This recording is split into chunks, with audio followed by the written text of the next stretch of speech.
जय हिंद दोस्तों, मैं हूं प्रभात। पीसीएस शिक्षा के मंच पे आप तमाम अभ्यर्थियों का हार्दिक अभिनंदन है। आज चर्चा के मुख्य बिंदु में है करंट अफेयर्स का एक बहुत ही महत्वपूर्ण टॉपिक। आज हम लोग बात करने जा रहे हैं प्रधानमंत्री के द्वारा अपने विदेश यात्रा के दौरान प्राप्त किए हुए सम्मान की। और सम्मान में भी सबसे ज़्यादा इम्पोर्टेंट यहाँ पे आप त्रिनाद के सम्मान की बात करेंगे, जहाँ के राष्ट्रपति का संबंध बिहार से है। तो काफ़ी इंपॉर्टेंट ये सेशन है और परीक्षा के दृष्टिकोण से अत्यंत महत्वपूर्ण होने वाला है। तो सेशन में चलने से पहले आप सभी को एक बार याद करा दें कि यदि आपने चैनल को सब्सक्राइब नहीं किया है तो चैनल को जरूर सब्सक्राइब कर लें, ताकि आपको इस तरह की important update time to time मिलता रहे। आइए चलते हैं सेशन में, बात करते हैं क्या है वो न्यूज़ जो अभी चर्चे में बना हुआ है।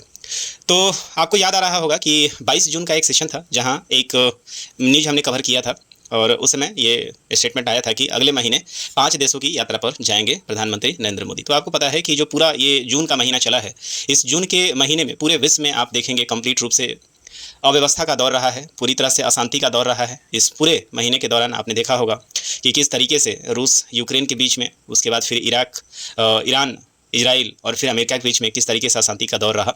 इसलिए जून महीने में आप देखेंगे प्रधानमंत्री की कोई भी यात्रा नहीं आपको नजर आई। और चूंकि अभी ब्रिक्स के बैठक का समय हो चला है, और जिस ब्रिक्स का जो बैठक है वो अभी कहाँ होने वाला है, तो इसको याद रखेंगे, ब्राज़ील में होने वाला है। तो उसको लेकर ये स्टेटमेंट आया था कि 17वें ब्रिक्स शिखर सम्मेलन होने के दौरान प्रधानमंत्री कहाँ जाएंगे, तो कुल मिला के 5 देशों की यात्रा करेंगे। किसके अलावा? तो ब्राज़ील के अलावा। तो ये कौन सा देश है जरा देखें। हालांकि जब ये न्यूज़ आया था उस समय आप देखेंगे देशों की संख्या, देश के नाम अलग अलग थे, लेकिन कुछ अमेंडमेंट के साथ अब ये जो डेट है, ये प्रस्ताव कंप्लीट रूप से फाइनल था कि ये कौन कौन से देश हैं जहां प्रधानमंत्री अभी यात्रा कर रहे हैं। तो अभी प्रधानमंत्री का जो यात्रा रहेगा वो 2 से लेकर 10 जुलाई के बीच का ये पूरा का पूरा यात्रा है। और जिस यात्रा के मुख्य बिंदु पे कौन सा रहा है, तो ब्रिक्स शिखर सम्मेलन। यहाँ पे आप देखेंगे कि ये इसके सबसे महत्वपूर्ण शिखर सम्मेलनों में से एक है, तो इसके लिए गए थे। और साथ ही साथ आप देखेंगे अब यहाँ पे जिन 5 देशों की यात्रा प्रधानमंत्री कर रहे हैं उसमें कुछ खास है। सबसे पहले आप देखें किस तरीके से प्रधानमंत्री 2 जुलाई को यहाँ से निकल चुके थे। तो आप देखें भारत से जो पहला, आप देखेंगे पहला यात्रा कहाँ होने वाला था। तो पहला ये यात्रा जो है, आज जिसमें मैं ये लेक्चर रिकॉर्ड कर रहा हूँ, ये समय हो चला है आपका 5 जुलाई है ये। और ये जो कटिंग मैं आपको दिखा रहा हूँ, ये 4 जुलाई का रेफरेंस मैं ले रहा हूँ। तो प्रधानमंत्री अपने पहले प्रवास के दौरान कहाँ लैंड करते हैं, तो अफ्रीकी कंट्री आप देख रहे हैं कि अफ्रीका के बिल्कुल ही कॉर्नर पे आप देखेंगे पश्चिम में स्थित घाना के पास प्रधानमंत्री जो है अपनी पहली लैंडिंग करते हैं। तो घाना में, जहाँ के आप देखेंगे कि प्रेसिडेंट जॉन महामा है, तो पहली लैंडिंग इनकी घाना में थी। दूसरी लैंडिंग प्रधानमंत्री कहाँ कर रहे हैं, तो ये आप देख रहे हैं दूसरी लैंडिंग आप देखें तो ये त्रिनाद एंड टोबैको में प्रधानमंत्री की दूसरी लैंडिंग हो चुकी है, जिसमें लेक्चर रिकॉर्ड कर रहा हूँ। यहाँ ये लैंडिंग इनकी हो चुकी है। तीसरी जो यात्रा इनका होने वाला है, वो यात्रा आपको पता है कि कहाँ होने वाला है, तो ये प्रधानमंत्री अर्जेंटीना जाने वाले हैं। अर्जेंटीना जिसकी राजधानी आप देखेंगे कहाँ है, ब्यूनस आयर्स है।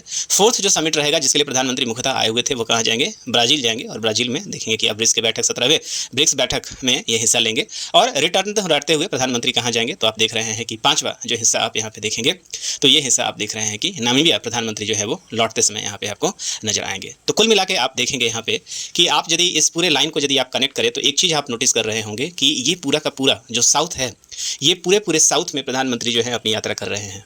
इसका मतलब ये है कि प्रधानमंत्री के द्वारा पहले ही इस बात का चर्चा किया जा चुका है कि भारत जो है वो क्या है, ग्लोबल साउथ का नेतृत्व करना चाहता है। ग्लोबल साउथ जो है पूरा देशों का एक, हालांकि ये टर्मिनोलॉजी इस्तेमाल किया जाता है, ये ग्लोबल साउथ ऐसा देश है जो क्या है, अभी विकासशील और अविकसित देश हैं। तो आप देख सकते हैं कि कर्क रेखा के नीचे नीचे आप जितने भी देश आप देख रहे हैं, 0 डिग्री के दक्षिण में आप जितने भी देश हैं, ये सामान्यतः वैसे देश है जो विकसित नहीं है, और इसी विकसित देशों में नहीं है। तो इसी का नेतृत्व भारत जो है करना चाहता है। और यही कारण है कि अपनी यात्रा के दौरान प्रधानमंत्री लगातार कहाँ फोकस कर रहे हैं, तो दक्षिण के देशों की तरफ फोकस कर रहे हैं।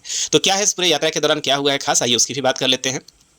तो प्रधानमंत्री अपनी यात्रा के दौरान फर्स्ट जो यात्रा प्रधानमंत्री ने किया है, 2 जुलाई को प्रधानमंत्री निकले थे। और प्रधानमंत्री निकलते हुए सबसे पहला जो है वो कहाँ जाता है, तो वहाँ एक स्टेटमेंट देते हैं, हमारा लोकतंत्र एक सिस्टम नहीं बल्कि संस्कार है, मोदी जी का स्टेटमेंट है। और पीएम ने घाना की संसद को संबोधित करते हुए कहा था, दुनिया में सबसे बड़े लोकतंत्र के रूप में हम दुनिया के लिए सशक्त स्तंभ है। इस बात को आप याद रखेंगे। तो यहाँ पे कुछ स्टेटमेंट आया हुआ है, जरा इसको देख लें। तो पीएम मोदी ने गुरुवार को पश्चिमी अफ्रीकी देश घाना की राजधानी अकारा, तो अकारा क्या है, घाना की राजधानी है, में वहाँ की संसद को संबोधित करते हुए कहा है कि एक मजबूत भारत अधिक स्थिर और समृद्ध विश्व के निर्माण में योगदान देगा। उन्होंने वैश्विक शासन के विश्वसनीय और प्रभावी सुधार की जरूरत पर जोर दिया है, खासकर बदले हालात के संदर्भ में। मोदी ने कहा है कि प्रगति तब तक संभव नहीं है जब तक कि ग्लोबल साउथ, आप इस टर्मिनोलॉजी को इस्तेमाल देख रहे हैं, आप यहाँ भी इसकी बात कर रहे हैं, ग्लोबल साउथ विकासशील एवं कम विकसित देश को आवाज़ नहीं मिल जाती है। साथ ही कहा कि भारत लोकतंत्र की जननी है, हमारे लिए लोकतंत्र एक व्यवस्था नहीं बल्कि ये एक संस्कार है। तो ये स्पष्ट देख सकते हैं कि प्रधानमंत्री जो यहाँ पे जा रहे हैं एक ग्लोबल साउथ के लीडर के रूप में यहाँ पे गए हैं। ये बात देख सकते हैं।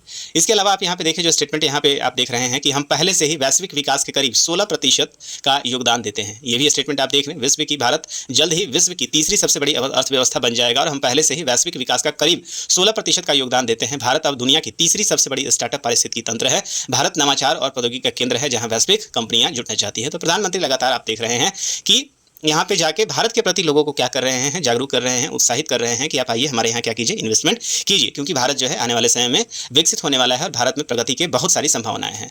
मोदी ने कहा है कि दुनिया एक नए और जटिल संकटों का सामना कर रही है, जैसे जलवायु परिवर्तन, महामारी, आतंकवाद और साइबर सुरक्षा।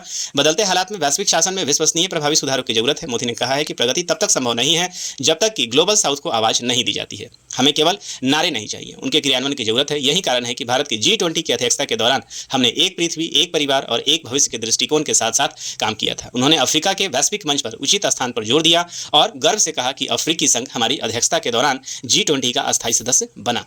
प्रधानमंत्री ने कहा है कि भारत की अफ्रीका के विकास यात्रा में एक प्रतिबद्ध भागीदार बना हुआ है और हमारा दृष्टिकोण समानता के साथ एक साथ आगे बढ़ने का है। तो कुल मिला के भारत ने ये सारी बातें कही हैं यहाँ पे, और महामारी के दौरान 150 से अधिक देशों में, जिसमें घाना भी शामिल है, को टीका दिया गया।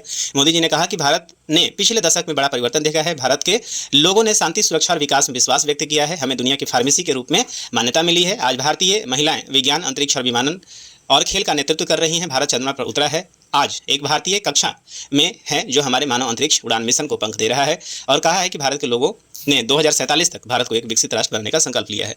तो कुल मिलाकर यदि आप प्रधानमंत्री का पूरा स्टेटमेंट घाना के संसद में आप सुनेंगे तो यहाँ 2-3 चीज़ आपको कॉमन नजर आएगी। प्रधानमंत्री जो है ग्लोबल साउथ का यहाँ पे क्या कर रहे हैं, नेतृत्व कर रहे हैं। उन्होंने कहा कि पूरी दुनिया तब तक विकसित नहीं हो सकती है जब तक कि ग्लोबल साउथ जो है वो, मतलब दक्षिण के पूरे देश क्या है, विकसित नहीं हो जाते हैं, और इनको विकसित करने में भारत का क्या रहेगा, महत्वपूर्ण योगदान रहेगा। साथ ही साथ आप यहाँ पे देख रहे हैं कि प्रधानमंत्री लगातार यहाँ इन्वेस्टमेंट की बात कर रहे हैं, भारत बुलाने की बात कर रहे हैं, और जिस तरीके से प्रधानमंत्री ने आप देखें कि अफ्रीकन संघ को शामिल किया था, उस तरीके से आप यहाँ पे देख रहे हैं कि बाकी के देशों को भी भारत जो है वो यहाँ बुलाना चाह रही है। इसी को लेकर आप देखेंगे कि घाना ने, आप देखें कि अपने इसी यात्रा के दौरान घाना ने प्रधानमंत्री को सर्वोच्च नागरिक सम्मान से क्या किया है, सम्मानित किया है, the officer of the order of the star of घाना। तो प्रधानमंत्री को आपको पता है कि इससे पहले अंतिम जो अवार्ड मिला था कहाँ मिला था, तो 23rd अवार्ड मिला था, और कहाँ से मिला था, तो साइप्रस से मिला हुआ था। इस बात को भी याद रखेंगे।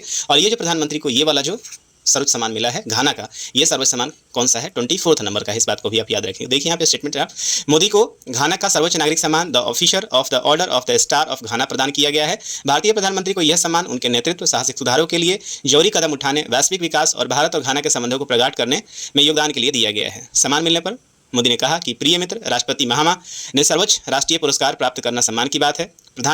भारत के 140 करोड़ लोगों की ओर से मैं इस सम्मान के लिए घाना के लोगों का धन्यवाद देता हूं। पीएम मोदी ने पहले ही यह सम्मान ब्रिटेन की महारानी एलिजाबेथ द्वितीय, दक्षिण अफ्रीका के पूर्व राष्ट्रपति नेल्सन मंडेला, यूएन के पूर्व महासचिव कोफी अन्नान जैसे को दिया है। तो आप समझ सकते हैं कि प्रधानमंत्री को लेकर यहाँ पे कितना उत्साह है, और घाना ने अपने यहाँ का, तो हमारे एग्जाम के पॉइंट ऑफ व्यू से सबसे इंपॉर्टेंट यह है कि अभी हाल फिलहाल में 24th जो अवार्ड है किसके द्वारा दिया गया है, तो घाना के द्वारा दिया गया है। घाना आपको पता है, मैंने बताया है कि क्या है, आप घाना जो है एक अफ्रीकन कंट्री है।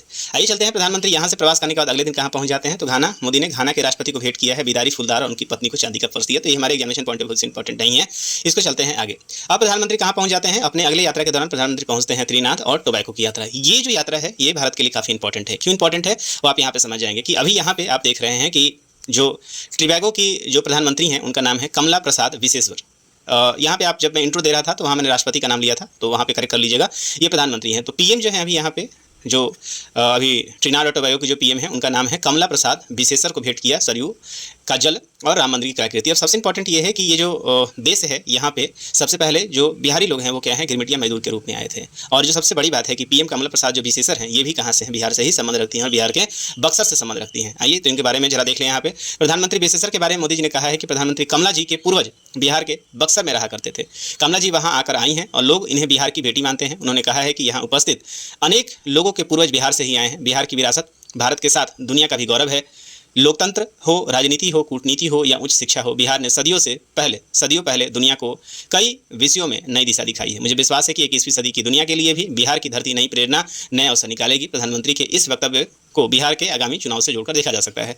तो कुल मिला के आप यहाँ पे देखेंगे तो ये जो स्टेटमेंट है, खासकर जो बीपीएससी का अभी 71st एग्जामिनेशन हो रहा है उसके लिए काफ़ी इंपॉर्टेंट है। यहाँ से निश्चित रूप से आप देखेंगे प्रश्न देखा जा सकता है। कुछ और इंपॉर्टेंट फैक्ट है, आप देखें यहाँ पे तो 180 वर्षों में 7 समुद्र पार कैरिबियन समुद्र में स्थित द्वीपखंड त्रिनाद और टोबैगो में रहने वाले भारतवंशियों के समक्ष एक तरफ प्रधानमंत्री नरेंद्र मोदी ने वैश्विक स्तर पर भारतीय इकोनॉमी की बढ़ती ताकत के बारे में विस्तार से बताया, दूसरी तरफ भारत के साथ उनके सांस्कृतिक और धार्मिक संबंधों को लेकर अपनी संवेदनशीलता प्रकट की है। साथ ही उन्होंने त्रिनाद और टोबैगो में रहने वाली छठी पीढ़ी के भारतवासियों को overseas citizen of India that is जिसको OCI कार्ड कहते हैं देने का ऐलान किया है। दशकों बीत जाने के बावजूद जिस तरह से इस द्वीप में रहने वाले भारतवर्षी भगवान राम और रामचरितमानस से जुड़े हुए हैं, उस बारे में प्रधानमंत्री ने भोजपुरी में कहा, 180 साल बीतल हो, मन न भूलल हो, भजन राम के हर दिल में गुजल हो। तो कारण यहाँ पे क्यों है, स्टेटमेंट यहाँ पे क्यों दिया है, क्योंकि बिहारी लोग यहाँ बहुत बड़ी संख्या में। आप देखें यहाँ पे 5 देशों की यात्रा पर निकले प्रधानमंत्री गुरुवार देर रात पियरे को अंतर्राष्ट्रीय हवाई अड्डे जैसे पोर्ट ऑफ स्पेन पहुंचे और 42% भारतवासियों की आबादी वाले इस देश में वर्ष 1999 के बाद भारतीय प्रधानमंत्री ने यहाँ यात्रा की है। आप देख सकते हैं कि पूरे देश के आबादी का 42% जो है कौन है यहाँ पे, तो यहाँ पे भारतीय हैं। और भारतीय में भी सबसे ज़्यादा यहाँ पे कौन है, तो वो भी बिहारी हैं। बिहारी के जितने भी बिहारी लोग यहाँ पे गिरमिटिया मजदूर के रूप में यहाँ पे लाए हुए थे, और चूंकि ये यहाँ से जा नहीं पाए, इसीलिए आप देखेंगे जिस तरीके से मॉरिशस में बिहारियों की संख्या बहुत ही ज़्यादा है, वैसे ही आप देखिए इस कैरिबियन कंट्री में बिहारियों की संख्या एक बहुत बड़ा डायस्पोरा है यहाँ पे। मोदी ने एक सार्वजनिक समारोह में भारतवंशियों को संबोधित करते हुए कहा है, जहाँ प्रधानमंत्री कमला प्रसाद विशेषर, उनके कैबिनेट के सभी सहयोगी और अन्य लोग उपस्थित थे। कार्यक्रम में प्रधानमंत्री विशेषर ने प्रधानमंत्री मोदी को देश का सबसे बड़ा नागरिक सम्मान the order of the Republic of the त्रिनाद Tobago से यहाँ पे सम्मानित किया है। तो प्रधानमंत्री को यहाँ भी आप देखेंगे कि एक सर्वोच्च नागरिक सम्मान मिल चुका है, और यह नागरिक सम्मान जो है कौन सा हो गया है, 25th जो है प्रधानमंत्री को दिया गया ये नागरिक सम्मान है। तो पहली बार किसी विदेशी नेता को यह सम्मान दिया गया है। साथ ही प्रधानमंत्री को मिला है 25वां अंतर्राष्ट्रीय सम्मान भी है। तो आइए यहाँ पे देखते हैं किस बात की जो अभी तक प्रधानमंत्री को जितने भी अवार्ड मिल चुके हैं। तो आप देख रहे हैं 2025 के अंतर्गत, अभी आप देखें तो 25 के अंतर्गत मिलने वाला ये 5वां अवार्ड है, इस बात को भी आप याद रखेंगे। और ये जो मिला है the order of the Republic of the त्रिनाद and Tobago, ये प्रधानमंत्री को मिलने वाला कौन सा है, 25वां अवार्ड है। आपको पता है प्रधानमंत्री जो है 2014 से क्या है, देश के प्रधानमंत्री हैं, और अपने इस कुल मिला के 15 वर्षों के दौरान प्रधानमंत्री को कुल मिला के 25 जो है वो अंतर्राष्ट्रीय सम्मान मिल चुके हैं। 25 देशों ने उनको यह सम्मान दिया है। और लेटेस्ट जो है वो 2025 टोबैगो, उसके पहले घाना ने दिया था, उसके पहले grand cross of the order ये साइप्रस का दिया हुआ है, और उसके पहले आप देखेंगे कि श्रीलंका के द्वारा मित्र विभूषण अवार्ड भी प्रधानमंत्री को दिया गया था। और उसके पहले आप देखेंगे कि grand commander of the order of the star and की ऑफ द इंडियन ओशन 2025 में 2025 के अंतर्गत मिलने वाला कौन सा ये अवार्ड है, 5वां अवार्ड है। और लेटेस्ट जो है वो कौन सा है आपका, त्रिनाद टोबैगो का है, और उसके पहले घाना का है। तो कुल मिला के ये आप देखेंगे कि पूरा का पूरा फैक्ट जो है यहाँ से क्वेश्चन बनने की संभावना बहुत ज़्यादा है। इसको इसलिए आपको निश्चित रूप से आप यहाँ पे इसे नोट डाउन कर लें, और परीक्षा के दृष्टिकोण से इसका रिवीजन भी जरूर करते रहें। तो मुझे उम्मीद है कि ये सेशन आपको पसंद आया होगा। यदि सेशन पसंद आया है तो आप अपने दोस्तों में भी इसे शेयर करें, कमेंट करें, लाइक करें, और चैनल को सब्सक्राइब जरूर कर लें। तो इस सेशन में इतना ही, मिलेंगे आपसे अगले सेशन में, तब तक के लिए दीजिए मुझे इजाज़त। साइनिंग ऑफ, दिस इज प्रभात। जय हिंद।